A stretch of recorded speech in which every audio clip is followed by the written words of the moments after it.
الحمد لله وكفى وسلام على حبيبه المصطفى أما بعد فأعوذ بالله من الشيطان الرجيم بسم الله الرحمن الرحيم سبحان الذي أسرى بعبده ليلا من المسجد الحرام إلى المسجد الأقصى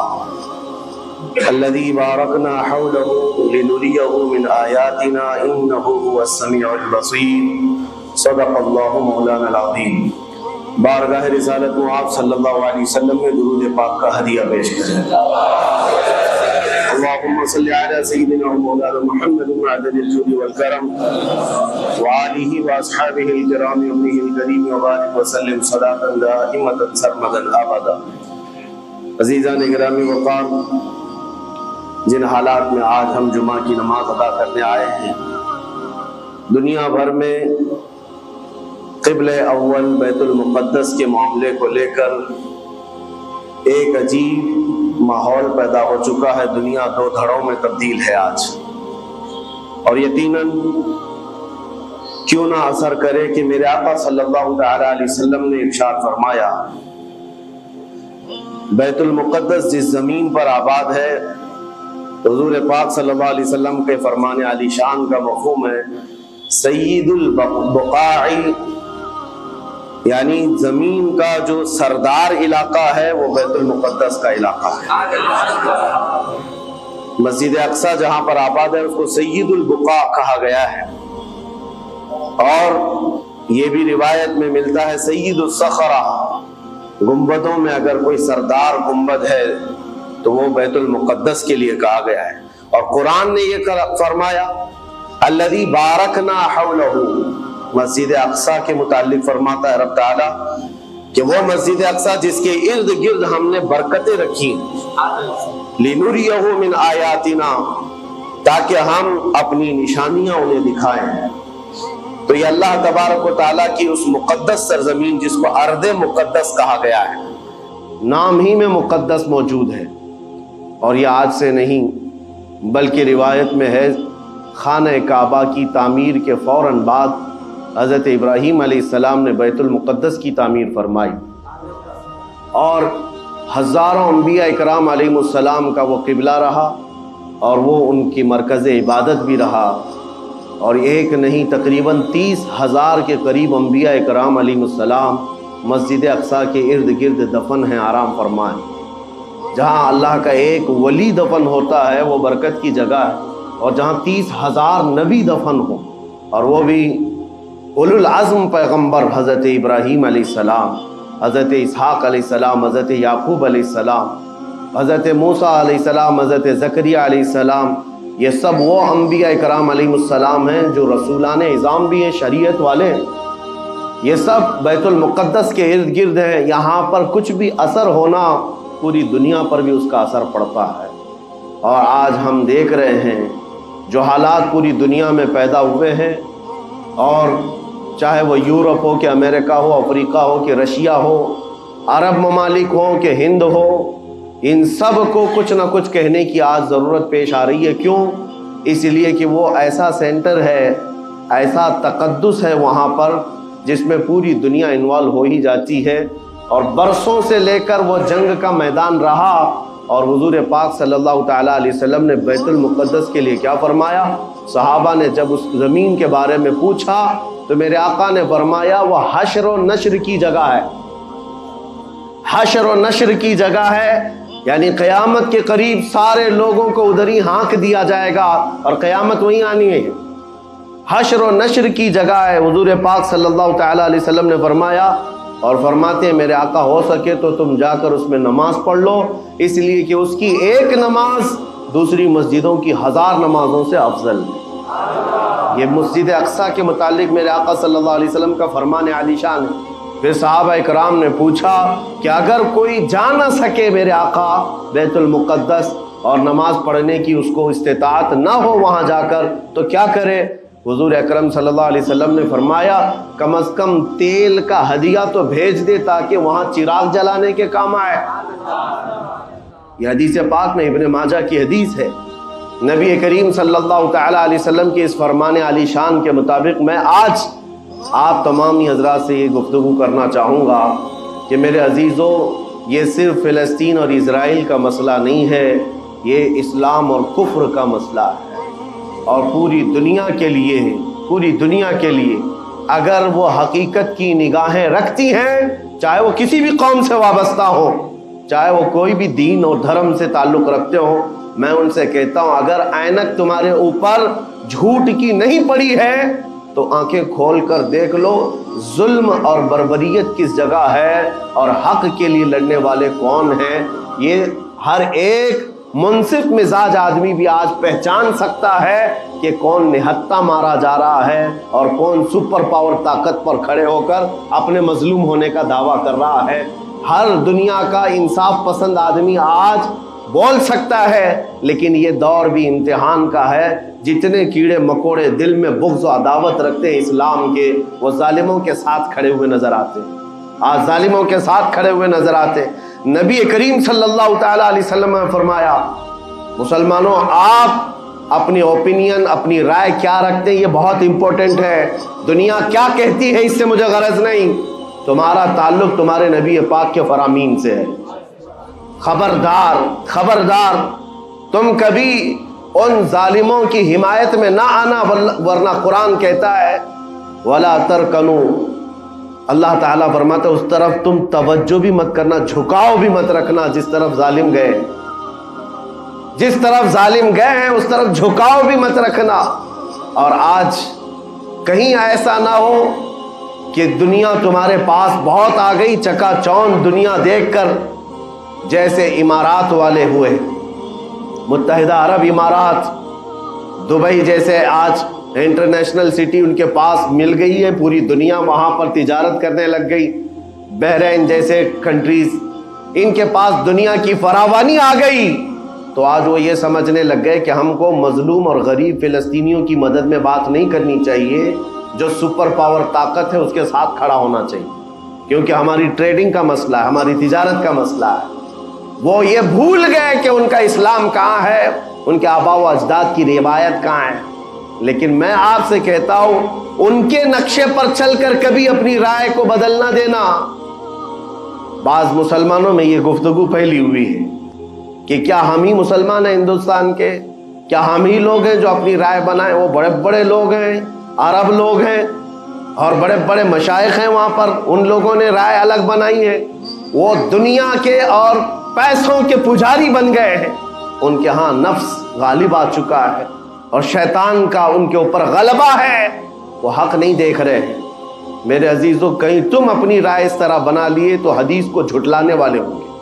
اللہ کے حبیب صلی اللہ علیہ وسلم کی حدیث سناتا ہوں، حضور پاک صلی اللہ علیہ وسلم فرماتے ہیں لا تزال عصابۃ من امتی یقاتلون علی ابواب دمشق وما حولها وعلى ابواب بیت المقدس ظاہرین علی الحق۔ حضور پاک صلی اللہ علیہ وسلم فرماتے لا یضرهم خذلان من خذلهم ظاہرین علی الحق الى ان تقوم الساعہ۔ میرے آقا فرماتے ہیں قیامت تک میری امت میں ایک جماعت ایسی ہوگی جو دمشق کے دروازوں پر اور بیت المقدس کے دروازوں کے اطراف میں حق کے لیے کھڑی رہے گی قیامت آنے تک۔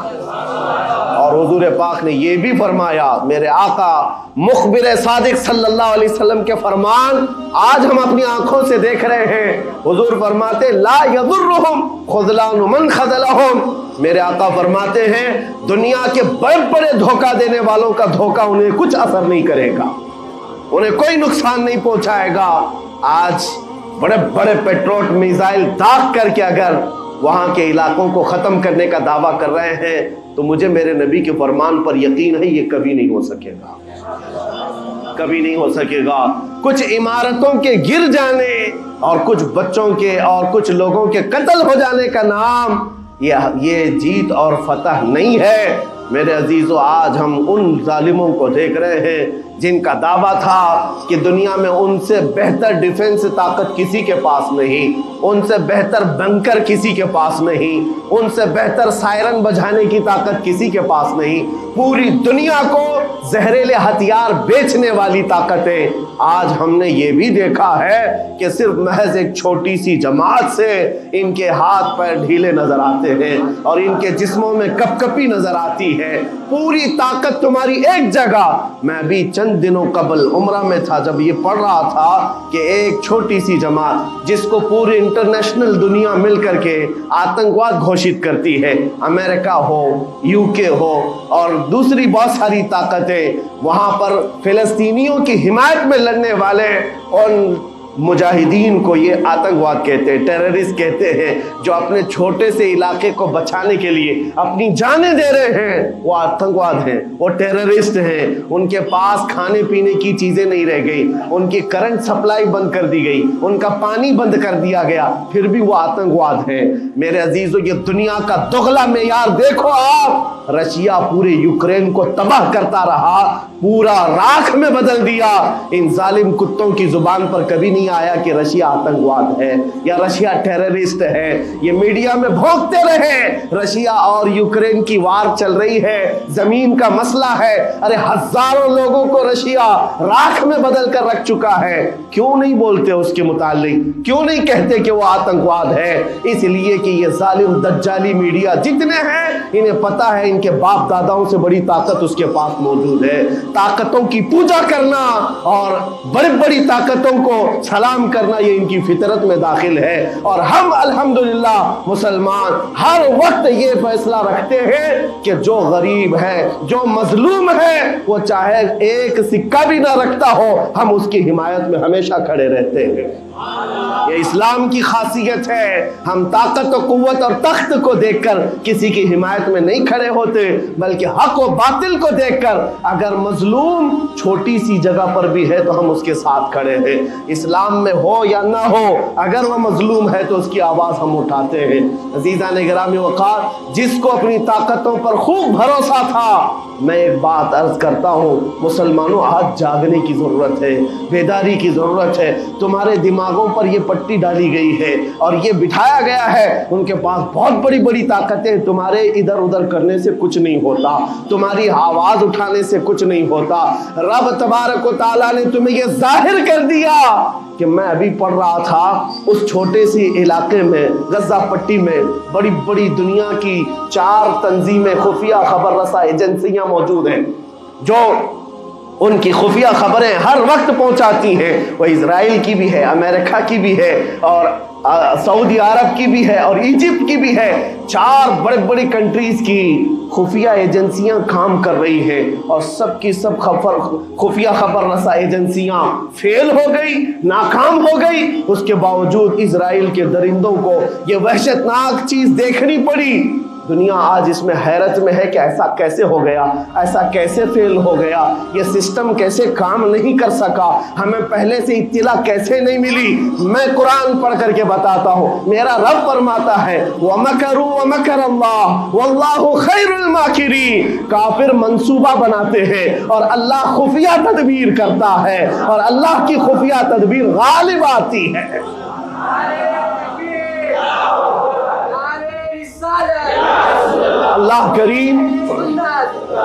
اللہ کریم جب خفیہ تدبیر فرماتا ہے، سارے سسٹم فیل ہو جاتے ہیں، دنیا کی طاقتیں ہیچ ہو جاتی ہیں۔ آپ کبھی یہ مت سمجھنا کہ دنیا کے پاس بہت بڑی طاقتیں ہیں، نہیں مسلمانوں، ایمان اس کا نام نہیں ہے۔ اقبال نے بہت پہلے کہا تھا، اللہ کو پامرد یہ مومن پہ بھروسہ، ابلیس کو یورپ کی مشینوں کا سہارا۔ ان کے پاس یورپ کی مشینوں کا سہارا ہے، لیکن مسلمان کو اپنے رب کی طاقت پر بھروسہ ہے۔ میرا رب غالب حکمت والا ہے اور وہ قدرت والا ہے۔ جس وقت رب تعالیٰ چاہے، کیا آپ نے تاریخ نہیں پڑھی، وہ اگر اپنے نبی کی حفاظت کرنا چاہے تو مکڑی کے جال سے حفاظت کرتا ہے، کبوتری کے انڈوں سے حفاظت کرتا ہے۔ وہ اپنے حبیب کی حفاظت کرنا چاہے اور کسی نبی کی حفاظت کرتا ہے، مچھلی کے پیٹ میں رکھ کر کے یونس کی حفاظت کر رہا ہے، اور ابراہیم علیہ السلام کو آگ میں ڈال کر کے بھی اس تپش سے بچا برسا رہا ہے اور اسماعیل علیہ السلام کی گردن پر چھری چل رہی ہے، پھر بھی اس چھری سے بچانے والا مولا کون ہے؟ اور سمندر میں اتر جانے کے بعد موسیٰ علیہ السلام کی بڑی فوج کو راستے دینے والا مولا کون ہے؟ آپ جانتے ہیں ابراہیم علیہ السلام کو آگ سے بچانے والا، یونس علیہ السلام کو مچھلی کے پیٹ میں زندہ رکھنے والا، موسیٰ علیہ السلام کو سمندروں میں راستہ دینے والا وہی خدا ہے جو اپنے حبیب کو کفار مکہ کے ہر ظلم سے بچانے والا، ان کے رات کے منصوبوں کو خاک میں ملانے والا، میرے حبیب کو ان کافروں کے سامنے سے ایسے گزارنے والا کہ وہ کافروں کی آنکھیں ہمیشہ کے لیے اندھی ہو کر رہ جائیں۔ وہ مولا کل بھی تھا، آج بھی ہے اور ہمیشہ رہے گا۔ وہ اللہ حی و قیوم ہے، اس کی ذات پر توکل رکھو، یقین رکھو۔ آج دنیا کے ان حالات کو دیکھ کر مسلمانوں کا ایمان اور مضبوط ہو جائے اور مضبوط ہو جائے۔ آپ یہ سوچتے ہوں گے ہمیں کیا کرنا چاہیے، ہم یہاں بیٹھ کر کیا کریں؟ میں تو اس بات کو کہوں گا آپ واٹس ایپ جہاد میں مصروف نہ رہیں، ادھر کی ادھر چیزیں شیئر کرتے ہوئے گھر میں بیٹھ کر کے رات بھر اپنی مرغن غذاؤں میں اور بستروں پر سوتے رہے نہیں۔ اگر تمہارا دل روتا ہے کسی ایک بچے کی آہ پر تم پہنچ تو نہیں سکتے، لیکن کسی غریب کی ایک درد پر تمہارا دل روتا ہے، اللہ کی بارگاہ میں وہ بھی لکھا جاتا ہے، وہ بھی لکھا جاتا ہے اور تم کو ان کے شریکوں میں شمار کیا جاتا ہے۔ تم اگر رقت کے ساتھ بیٹھ کر کے دعا کرتے ہو، سوچو آج آپ اپنے گھر میں ہیں، تمہارا بیٹا نکلا، جوان بیٹا نکلا،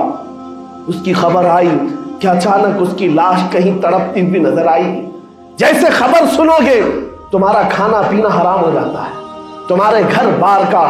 چین و سکون غارت ہو جاتا ہے۔ کیا ہوتا ہے جب اپنا ایک جوان بیٹا کہیں کسی حادثے میں انتقال ہونے کی خبر بھی آ جائے، بے چینی اور گھر میں کوہرام مچ جاتا ہے۔ یہ چیز کیوں ہوتی ہے؟ کیونکہ تمہارا تعلق ہے، جسمانی بھی روحانی بھی تعلق ہے اپنے بیٹے سے۔ اور میرے آقا نے فرمایا مثل المؤمن کمثل جسد اذا اشتكى عضو تداعى له سائر الجسد بالسهر والحمى۔ میرے آقا فرماتے ہیں پورے مومن جتنے بھی دنیا میں ہیں، سارے مومنین ایک جسم کی طرح، میرے آقا فرماتے ہیں ایک جسم کی طرح ہیں، اگر ایک عضو کو تکلیف ہو تو پورے جسم میں بخار آ جاتا ہے، ایک عضو کو تکلیف ہو تو پورے جسم میں بخار آتا ہے۔ آج تمہاری کیفیت یہ ہونی چاہیے جس وقت ان حالات کو دیکھو تمہارا دل روئے، تمہاری بے قراری بڑھ جائے، تمہاری بے چینی بڑھ جائے اور بارگاہ رب العزت میں گڑ گڑاؤ کہ مولا اگر ہمارے برے اعمال کی وجہ سے، ہمارے گناہوں کی وجہ سے ہمارے بھائیوں پر اگر یہ آفت آئی ہے تو میں توبہ کرتا ہوں، میں باز آتا ہوں مولا، میں اپنی حرکتوں سے توبہ کرتا ہوں۔ آج تمہیں پتہ ہے یہ آج کا حادثہ نہیں، اس دنیا کو میں جتنا کوسوں کم ہے جو دغلی پالیسی رکھتے ہیں، جو ڈبل سٹینڈ رکھتے ہیں، ان کو جتنا بولوں کم ہے، میں ڈرتا نہیں ہوں اس بات پر، لیکن آج دل بھرا ہوا ہے ان مظلوموں کی آواز کو سن سن کر کے، جن کے گھروں پر رات بھر بمباری ہوتی ہے، جن کے شہر کا پورا بادل پٹاخوں سے نہیں میزائلوں سے روشن دکھتا ہے۔ میرے عزیزوں کیسی راتیں وہ گزارتے ہیں، ماں رات کو اپنے بچے کو گلے سے لگا کر سوتی ہے، اس کو یقین نہیں ہوتا صبح تک میرا لال میرے ساتھ رہے گا، انہیں پتہ بھی نہیں ان کے دروازوں پر موت دستک دے رہی، 5000 سے زیادہ راکٹ داغ کر کے ابھی بھی ختم نہیں کیا گیا، اور ظلم اتنا ہونے کے بعد حیرت ہوتی ہے اس دگلی دنیا پر میڈیا میں بار بار یہ کہا جاتا ہے ان آتنکیوں کا خاتمہ کیا جا رہا ہے، آتنکوادیوں کو نیست و نابود کیا جا رہا ہے، جن کی زمین پر 70 سال سے قبضہ کر کے بیٹھا ہے، دنیا اس پر کچھ نہیں بولنا چاہتی۔ آپ کو پتا ہے ہسٹری جنہوں نے پڑھا نہیں وہ آج بھوک رہے ہیں، جن کو تاریخ معلوم نہیں ہے وہ ٹپنی دینے کی کوشش کر رہے ہیں، ان کو اپنے باپ داداؤں کی تاریخ نہیں معلوم، یہ فلسطین کی تاریخ پر چل پڑے۔ پتا ہے 1917 میں صرف 4000 یہودیوں کو رہنے کی اجازت دی گئی تھی، جب یہ پوری دنیا سے مارے مارے گھوم رہے تھے، ان کے لاکھوں یہودیوں کو مار کر ختم کیا گیا تھا۔ اس وقت فلسطین میں 4000 یہودیوں کو پناہ دی گئی تھی، اور یہ 4000 سے بڑھتے بڑھتے بڑھتے پوری دنیا سے ہجرت کر کے آتے رہے،